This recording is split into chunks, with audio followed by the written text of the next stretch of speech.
ನ್ಯೂಸ್ಗೆ ನಿಮಗೆಲ್ಲ ಸ್ವಾಗತ. ನಾನು ನಿಮ್ಮ ಪ್ರೀತಿಯ ಅಶ್ವಿನಿ ಶೆಟ್ಟಿ. ಇವತ್ತು ಪಾಂಫ್ರೆಟ್ ಫ್ರೈ ಮಾಡುವ, ಅದು ಸ್ವಲ್ಪ ಟ್ವಿಸ್ಟ್ನೊಂದಿಗೆ ಪಾಂಫ್ರೆಟ್ ಮಸಾಲಾ ಸ್ಟಫ್ಡ್ ಫ್ರೈ. ಈ ರೆಸಿಪಿ ಮಾಡಲಿಕ್ಕೂ ಈಸಿ, ತಿನ್ನಲಿಕ್ಕೂ ಟೇಸ್ಟಿ. ಇಷ್ಟ ಆದರೆ ಈ ವಿಡಿಯೋಕ್ಕೊಂದು ಲೈಕ್ ಕೊಡಲಿಕ್ಕೆ ಮರಿಬೇಡಿ ಫ್ರೆಂಡ್ಸ್. ಬಲ್ಲಾಲ್ಸ್ ಕ್ಯಾಬೂಸನ್ನು ನೀವು ಫಸ್ಟ್ ಟೈಮ್ ನೋಡ್ತಾ ಇರುವವರಾದರೆ ಸಬ್ಸ್ಕ್ರೈಬ್ ಮಾಡಿ, ಸೈಡಲ್ಲಿರುವ ಬೆಲ್ ಐಕನನ್ನು ಪ್ರೆಸ್ ಮಾಡಿ please. Pomfret masala stuffed fish fry ಮಾಡಲಿಕ್ಕೆ 2 ಕ್ಲೀನ್ ಇಟ್ಟಂತಹ ಮಾಂಜಿ ಮೀನು ಅಥವಾ ಪಾಂಫ್ರೆಟ್ ಮೀನನ್ನು ತಗೊಂಡಿದ್ದೇನೆ ಇಲ್ಲಿ. ಅದಕ್ಕೆ 2 ಟೇಬಲ್ ಸ್ಪೂನ್ನಷ್ಟು ಕೆಂಪು ಮೆಣಸಿನ ಪುಡಿ, ಅಚ್ಚ ಖಾರದ ಪುಡಿ 2 ಟೇಬಲ್ ಸ್ಪೂನ್ ಬೇಕು. ಸ್ವಲ್ಪ ಸ್ಪೈಸಿ ಆಗಿದ್ರೇ ಟೇಸ್ಟ್ ಜಾಸ್ತಿ. ಅರ್ಧ ಟೇಬಲ್ ಸ್ಪೂನ್ನಷ್ಟು ಅರಶಿನ ಪುಡಿ, ಟರ್ಮರಿಕ್ ಪೌಡರ್, ರುಚಿಗೆ ತಕ್ಕಷ್ಟು ಉಪ್ಪು. ಇದನ್ನು ನಾವು ಕರೆಕ್ಟಾಗಿ ಮ್ಯಾರಿನೇಟ್ ಮಾಡಿಡಬೇಕು ಮೀನನ್ನು. ಅರ್ಧ ಲಿಂಬೆಹಣ್ಣನ್ನು ಸ್ಕ್ವೀಸ್ ಮಾಡಿದೆ, 2 ಟೇಬಲ್ ಸ್ಪೂನಷ್ಟು ನೀರಿದೆ ಇದರಲ್ಲಿ. ಈ ಮಸಾಲವನ್ನು ಕರೆಕ್ಟಾಗಿ ಈವನ್ ಆಗಿ ಮೀನುಗಳಿಗೆ ಸ್ಪ್ರೆಡ್ ಮಾಡಬೇಕು. ನಾವು ಕಟ್ ಮಾಡಿಟ್ಟಂತಹ ಪೋರ್ಷನಲ್ಲಿ ಸಹ ಮಸಾಲೆಯನ್ನು ತುಂಬಿಸ್ಕೊಳ್ಳಿ. ನೋಡಿ ಯಾವ ಥರ ಮಾಡ್ತಾ ಇದ್ದೇನಂತ. 2 ಬದಿಗೂ ನೀಟಾಗಿ ಸ್ಪ್ರೆಡ್ ಮಾಡಬೇಕು. ಫ್ರೆಂಡ್ಸ್, ವಿಡಿಯೋ ಇಷ್ಟ ಆದರೆ ಲೈಕ್ ಕೊಡಿ.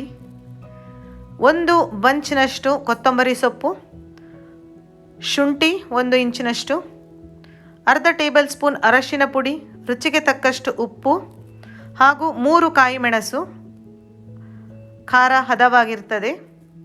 1 ಟೇಬಲ್ ಸ್ಪೂನ್ ಕಾಳು ಮೆಣಸನ್ನು ಹಾಕಿ, ನೀರನ್ನು ಹಾಕ್ತಾ ಇಲ್ಲ ನಾನು. ಸಪೋಸ್ ಮಿಕ್ಸಿ ತಿರುಗಲಿಲ್ಲ ಅಂತ ಹೇಳಿದರೆ 2 ರಿಂದ 3 ಟೇಬಲ್ ಸ್ಪೂನ್ ನೀರನ್ನು ಹಾಕಿಕೊಂಡು ಗ್ರೈಂಡ್ ಮಾಡ್ಕೊಳ್ಳಿ ಮಸಾಲವನ್ನು. ನೋಡಿ, ಇದು ರುಬ್ಬಿಟ್ಟ ಮಸಾಲ. ಈಗ ಮೀನಿನ ಹೊಟ್ಟೆಯ ಭಾಗವನ್ನು ಕಟ್ ಮಾಡಿಟ್ಟಲ್ಲಿ ಗ್ರೈಂಡ್ ಮಾಡಿದ ಮಸಾಲವನ್ನು ನೀಟಾಗಿ ಸ್ಟಫ್ ಮಾಡಿ 5 ನಿಮಿಷ ಇದನ್ನು ಸ್ಟಫ್ ಮಾಡಿದ ನಂತರ ರೆಸ್ಟ್ ಮಾಡಲಿಕ್ಕೆ ಬಿಡಿ. ಕೇವಲ 5 ನಿಮಿಷ ಸಾಕು, ಮಸಾಲ ಅಬ್ಸಾರ್ಬ್ ಆಗ್ತದೆ ನೀಟಾಗಿ. ಆಫ್ಟರ್ 5 ಮಿನಿಟ್ಸ್ ನಾನು ಈ ಮೀನಿಗೆ ಸೇಮೋಲಿನ ಅಂದರೆ ರವವನ್ನು ಸ್ಪ್ರಿಂಕಲ್ ಮಾಡಿದೆ. ನಾನಿಲ್ಲಿ ರವವನ್ನು ಚಿರೋಟಿ ರವ ತೊಗೊಂಡಿದ್ದೇನೆ, ಸಣ್ಣ ರವ. ಸಪೋಸ್ ರವ ಇಲ್ಲ ಹೇಳುವವರು ಲೈಟಾಗಿ ಅಕ್ಕಿ ಹಿಟ್ಟನ್ನು ಸಹ ಸ್ಪ್ರಿಂಕಲ್ ಮಾಡಿ ಸ್ವಲ್ಪ ಎಣ್ಣೆಯನ್ನು ಬಿಸಿಯಾಗಲಿಕ್ಕಿಟ್ಟು ಅದರಲ್ಲಿ ಶಾಲೋ ಫ್ರೈ ಮಾಡ್ಕೊಳ್ಳಿ ಮೀನನ್ನು ಮೀಡಿಯಮ್ ಫ್ಲೇಮಲ್ಲಿ. 2 ಬದಿಯೂ ನೀಟಾಗಿ ಕಾಯಲಿ. ಫ್ಲೇಮನ್ನು ಹೈ ಇಡಬೇಡಿ, ಲೋ ಟು ಮೀಡಿಯಮಲ್ಲೇ ಇಟ್ಕೊಂಡು ಮೀನನ್ನು ಕಾಯಿಸಿ ಬಿಸಿ ಬಿಸಿಯಾಗಿ ಇದನ್ನು ಲಿಂಬೆಹಣ್ಣಿನ ಜೊತೆ ಸರ್ವ್ ಮಾಡಿ. ಲಿಂಬೆಹಣ್ಣಿನ ರಸವನ್ನು ಸ್ವಲ್ಪ ಸ್ಕ್ವೀಸ್ ಮಾಡಿಕೊಂಡು ಟೇಸ್ಟ್ ಮಾಡಿ ಫ್ರೆಂಡ್ಸ್. ಇನ್ನಷ್ಟು ಯಮ್ಮಿ ಆ್ಯಂಡ್ ಇಂಟ್ರೆಸ್ಟಿಂಗ್ ರೆಸಿಪೀಸ್ ಜೊತೆ ನಾನು ನಿಮ್ಮ ಮುಂದೆ ಮತ್ತೆ ಬರ್ತೇನೆ.